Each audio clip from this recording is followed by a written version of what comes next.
quase 380 mil mortos por uma Covid-19 descontrolada e com um presidente conivente, por palavras e atos, com a sua expansão, o povo brasileiro teve na última semana, finalmente, um sinal de esperança. Com 5 anos de atraso, o Supremo Tribunal Federal reconheceu a inocência de Lula e o tornou elegível. Para o senador Rogério Carvalho, do PT de Sergipe, a histórica decisão da Suprema Corte faz com que sejam reveladas cada vez mais amplamente as ações de ingerência dos Estados Unidos para destruir empresas brasileiras, como a Petrobras, prender Lula e impedir que fosse candidato em 2018. Além do reconhecimento de que a Operação Lava Jato foi criada para servir interesses geopolíticos norte-americanos, a decisão da Suprema Corte gerou um novo quadro no tabuleiro político brasileiro. Nele, Lula aparece como inocente, agindo como um estadista que cobra ações concretas contra a pandemia, enquanto Bolsonaro está cada vez mais isolado e nervoso com a instalação de uma comissão parlamentar de inquérito no Senado para investigar as suas responsabilidades diretas na matança de brasileiros. Mortes que, em sua maioria, eram evitáveis. Latitude Brasil está começando. Alô, amigos e amigas do programa Latitude Brasil por Telesur. É uma grande satisfação saudá-los hoje para discutir uma decisão histórica, verdadeiramente histórica, do Supremo Tribunal Federal do Brasil, que decidiu por uma votação de 8-3 por anular todas as condenações que tinham sido feitas pela Justiça em Curitiba contra o ex-presidente Luiz Inácio Lula da Silva. A Justiça de Curitiba não tinha competência, o juiz, ex-juiz agora, Sérgio Moro, não tinha competência para fazer aquele tipo de julgamento, e isso volta, portanto, a estaca zero. Mas a decisão remete para uma mudança quimicamente qualitativa da situação política nacional, porque Luiz Inácio Lula da Silva recupera plenamente seus direitos políticos e pode, inclusive, se quiser, ser candidato novamente à presidência da República. Para analisar o quadro que se desdobra a partir dessa decisão do Supremo Tribunal Federal, o nosso convidado de hoje é o senador Rogério Carvalho, do Partido dos Trabalhadores pelo Estado de Recife, a quem dou as boas-vindas por estar aqui conosco em Telesur. Muito obrigado, senador, por aceitar o nosso convite. Boa noite, é um prazer estar com vocês, é uma satisfação enorme falar para a Telesur.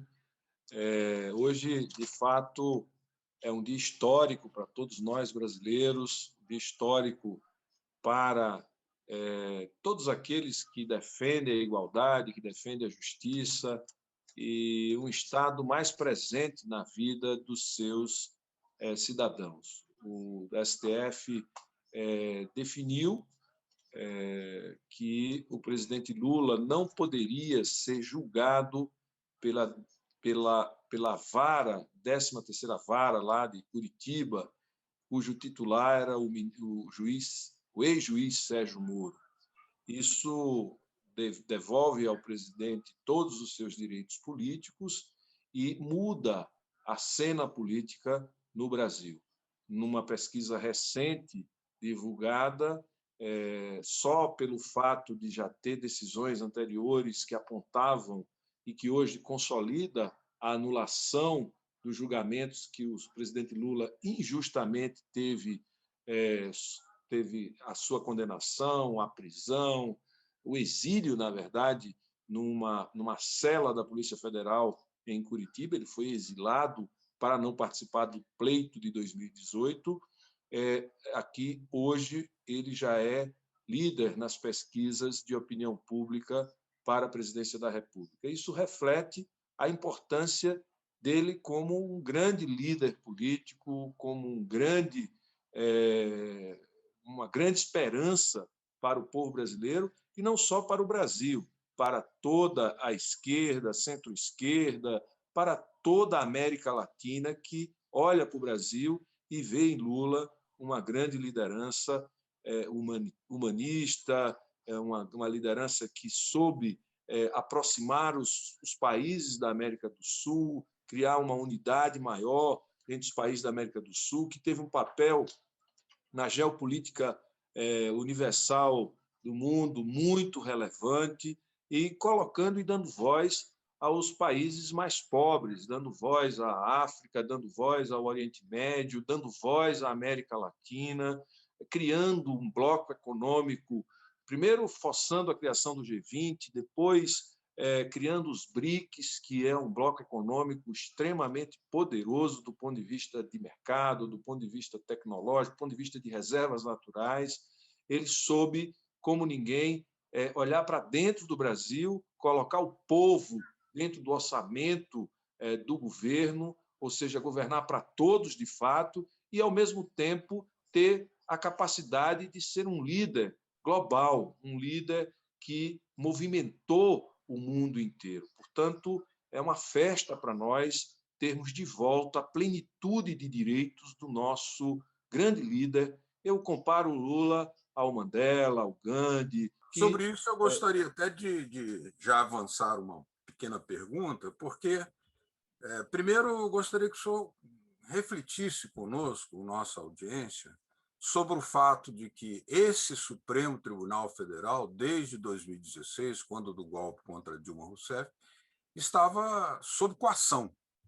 Ele não tinha todo o seu protagonismo sintonizado com a Constituição. Ele não defendeu a Constituição diante das pressões que sofreu. Um dos episódios disso foi a própria conduta em relação ao golpe contra Dilma Rousseff. E depois disso, ele se submeteu a outras pressões para impedir que Lula fosse candidato. Aliás, o ministro Lewandowski falou que, quando se trata de Lula, parece haver uma excepcionalidade.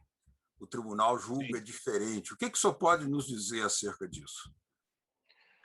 Primeiro que tudo indica e que o ex-juiz Sérgio Moro, ele tinha informações e andou bisbilhotando a vida de praticamente todos os ministros das cortes superiores no Brasil, do STF, do STJ, e trabalhou com as informações que ele teve. O Le Monde publicou uma matéria que mostra claramente o quanto o Sérgio Moro se relacionou com o FBI, com a CIA e com órgãos de inteligência dos Estados Unidos e da Inglaterra para poder ter acesso a informações sobre a vida dessas pessoas. Então, ou seja, houve interferência externa sobre o processo. Com certeza, houve uma interferência externa, houve uma coação, houve respaldo para que lideranças do Exército Brasileiro pudesse, como o ex-chefe das Forças Armadas, o Vilas Boas, ameaçar o STF. Então, havia, sim, um suporte externo a essa ação deliberada contra o Lula. Mas, na verdade, por conta das grandes descobertas que nós tivemos no Brasil. Nós tivemos a descoberta do pré-sal, que ninguém sabe ainda o tamanho dessa riqueza, da capacidade de produção e da quantidade de petróleo, de óleo que nós temos, e isso mexe com o interesse global. E a nossa capacidade tecnológica de explorar esse petróleo, as grandes empresas, e o juiz Sérgio Moro cumpriu um papel de certa maneira, destruir a nossa indústria da construção civil, fragilizar a Petrobras. Ele destruiu mais de 3 milhões de empregos numa tacada só com essa atuação, ou seja, não só foi atrás de alguns que cometeram delitos, mas de destruir parte da nossa economia e de empresas que tinham uma importância global, que é importante para qualquer economia, ainda mais uma economia do tamanho da economia brasileira. Então, o senhor confirmaria a tese de que a Operação Lava Jato, muito mais do que uma suposta luta contra a corrupção, foi uma operação geopolítica contra a potencialidade econômica do Brasil em escala Sim, internacional? com certeza. Essa tese ela tem vários elementos que podem comprovar essa tese. Primeiro, a presença de representantes de instituições investigativas ou instituições estrangeiras, inteligência e outros países aqui, para proteger não o interesse do Brasil, ou seja, o Moro agiu a serviço dos interesses corporativos, principalmente dos Estados Unidos e de outros países que tinham interesse nessas riquezas do Brasil. E a gente acabou mudando toda a lógica de exploração do pré-sal, destinação de recursos, tudo isso sofreu alterações depois da intervenção do Moro. Então, com certeza, o que a gente viveu no Brasil foi uma operação para desmobilizar essa capacidade que o Brasil teria na geopolítica universal de ser protagonista e de levar consigo, levar junto a América Latina, de poder fazer uma relação mais forte com países de menor potencial de intervenção no cenário político internacional. Então, foi uma ação deliberada para retirar o protagonismo geopolítico que o país tinha com o presidente Lula e nos governos do PT. Com certeza, isso fica claro. O senhor concordaria que a confirmação daquela votação que determinou lá no Supremo pela suspeição do comportamento do Sérgio Moro em relação ao Lula, ela foi agora confirmada por essa votação de hoje, portanto, o desdobramento natural será que ela seja novamente reafirmada na próxima semana, a suspeição do Moro contra Lula e contra todas as pessoas envolvidas na Operação Lava Jato? Veja, os tentáculos dos que organizaram essa operação, eles não foram todos destruídos, né? Nós ainda temos representação dentro do STF de pessoas, de membros que representam interesses que não são os interesses do país, nem os interesses públicos, os interesses de um país forte e de um país que se agrupa com a América Latina para poder ter força no cenário geopolítico universal. Nós estamos atentos, eu acredito que deve ser confirmada a suspeição do Moro, mas tem, obviamente, alguns ministros, como o próprio Fachin e outros ministros, que ainda estão com o desejo de manter, pelo menos, liberar o Moro, porque ele prestou um serviço a alguns interesses internacionais, aos Estados Unidos, ao interesse corporativo americano e de outros países, e, portanto, eu acredito que nós vamos ter um embate muito duro na próxima semana. Mas isso não impede do presidente ter, né, não é impeditivo para o presidente ter os seus direitos políticos já restabelecidos e os processos se recomeçarem, a tendência é que eles prescrevam, porque o presidente tem mais de 70 anos e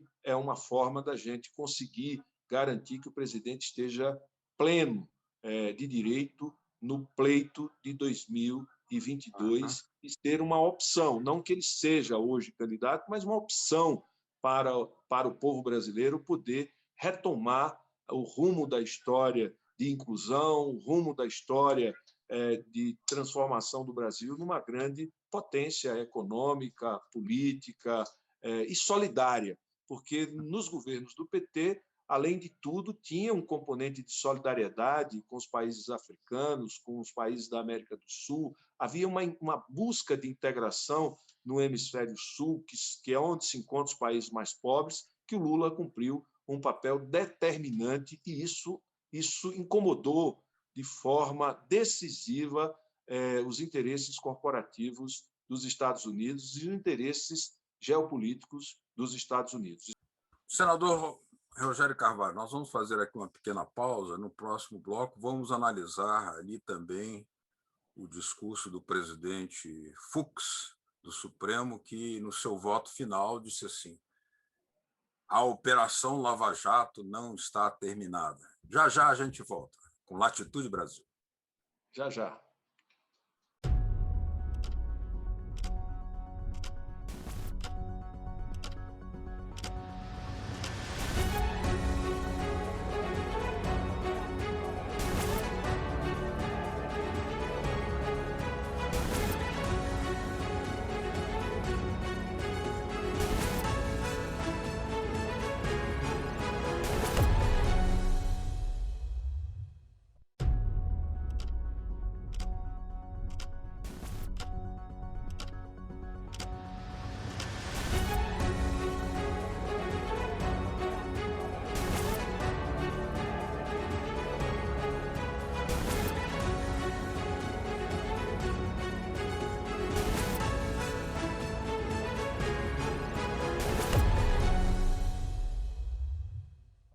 Latitude Brasil está de volta. Hoje estamos conversando aqui com o senador Rogério Carvalho, do Partido dos Trabalhadores do Sergipe, e ele está analisando conosco os desdobramentos, os efeitos, dimensionando esta votação histórica do Supremo Tribunal Federal no dia de hoje, que confirmou a anulação de todas as condenações ao presidente Lula. Mas eu queria que o senador agora analisasse dois outros aspectos ainda problemáticos. O primeiro deles é que foram anuladas as condenações, mas não os processos.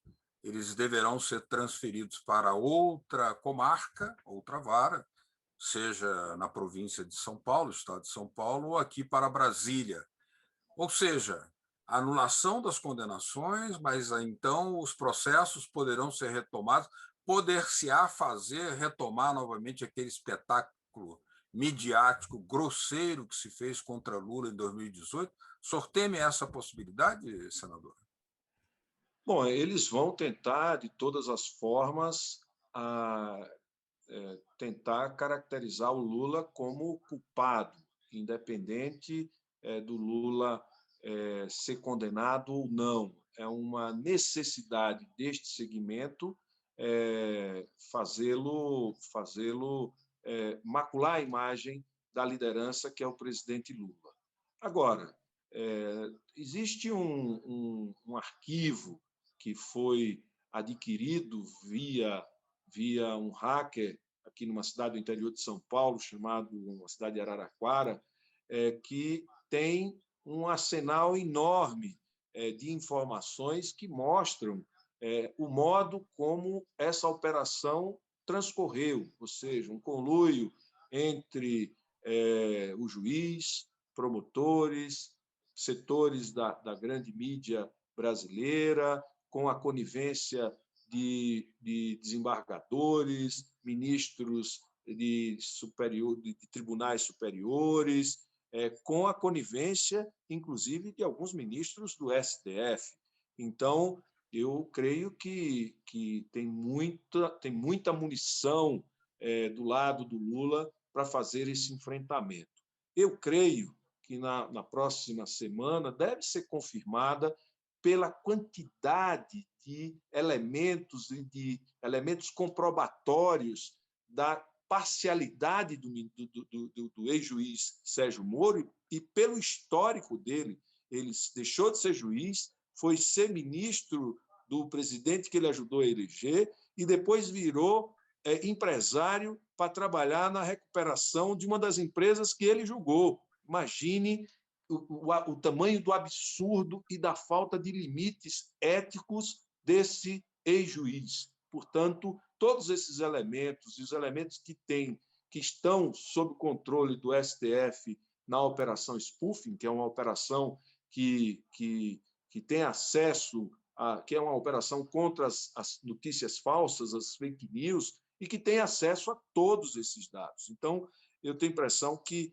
isso ajudará bastante no embate político, e isso já ajudou bastante a gente chegar até aqui e, inclusive, poder afirmar que houve envolvimento de agências estrangeiras na coordenação, na colaboração de inteligência para retirar o presidente Lula da disputa de 2018, para derrubar a presidente Dilma, para construir e para transformar o Brasil no que é hoje um pária universal. O Brasil deixou de ser a sexta economia do mundo, passamos a 11ª, 12ª economia do mundo, com metade da população em risco, insegurança alimentar.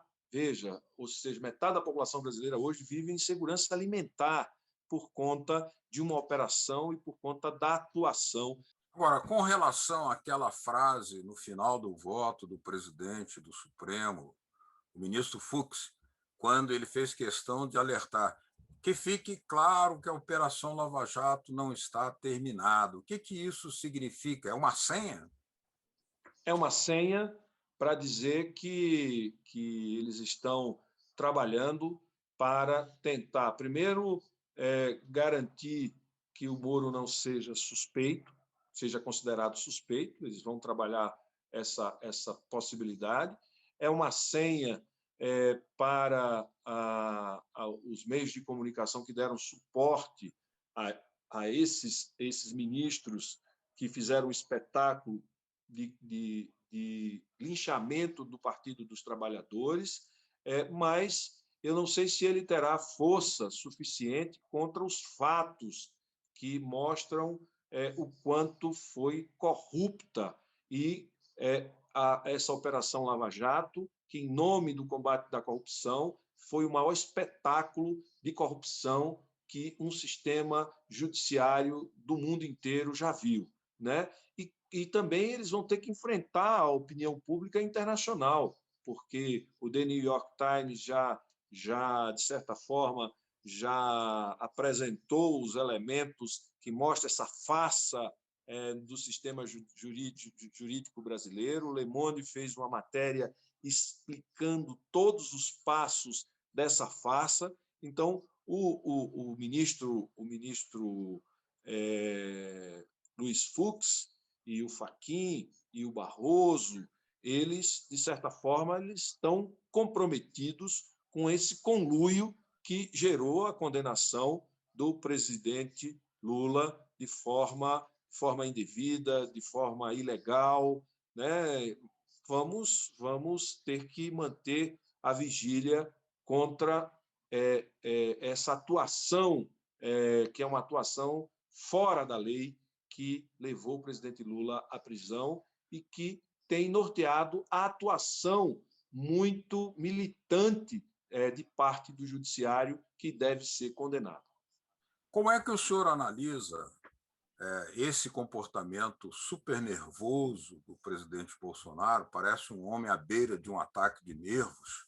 Qualquer coisa que triscam nele, ele reage de uma maneira intempestiva e tal, inclusive com seus próprios colaboradores ali na porta do Palácio da Alvorada, com essa decisão de hoje, que vem a se somar com a decisão da instalação da CPI para investigar a Covid, a omissão do Estado, né, que gerou nessa situação trágica que nós estamos vivendo, de mais de 360 mil mortos. Quer dizer, essa decisão de hoje vai botar o presidente ainda mais nervoso, porque ele vê a aproximação de uma possibilidade real, agora real, de um impeachment? Eu acho que ele está nervoso porque ele tem um adversário capaz de derrotá-lo. Ele está nervoso porque ele fez uma opção de seguir o caminho da imunidade de rebanho. Ele defendeu no Brasil de que as pessoas deveriam ser expostas ao vírus para adquirir a imunidade naturalmente, para proteger emprego, proteger a economia. Ele defendeu isso, e essa CPI deve apontar as responsabilidades diretas do presidente a partir de uma definição prévia, ou seja, de uma opção prévia de uma tese. Não é que ele foi negacionista, ele assumiu uma tese, que é a tese da imunidade de rebanho, e largou e agiu para que as pessoas se contaminassem de livre e espontânea vontade, ou seja, ele dolosamente agiu. Portanto, a CPI pode colocar esse carimbo nele e, obviamente, a presença do Lula. Então, eu acho que ele está muito mais nervoso, porque o Lula já é o preferido nas pesquisas de intenção de voto, e está nervoso porque essa CPI tem uma composição de parlamentares que não vão, primeiro, fazer um trabalho panfletário, vão fazer um trabalho mais profundo, e, ao aprofundar, vão chegar ao cerne. Esses 360 mil mortes, ou as 500 mil mortes que está prevista acontecer no Brasil na pandemia, tem um principal responsável, que é o presidente Jair Bolsonaro, que defendeu a tese da imunidade de rebanho e agiu em torno dessa tese como sendo o caminho a ser seguido, e botou todo o seu governo e toda a sua força política para isso. Então, ele obstruiu governadores, ele proibiu o uso de máscaras, ele aglomerou, ele não fez contrato de compra de vacinas, porque ele acreditava na tese da imunidade de rebanho, na imunização natural da população, desconsiderando o que a ciência e o que todo mundo dizia, que era um vírus letal, altamente contagioso, e que ninguém sabia qual seria o desdobramento dessa pandemia, que o mundo inteiro dizia que era muito grave. A vocês que nos acompanharam, muito obrigado pela presença. Contamos com vocês na semana que vem com mais um tema central da vida política, social e econômica brasileira. Até o nosso próximo Latitude Brasil. Tchau. Aquele abraço. Obrigado. Tchau. Tchau.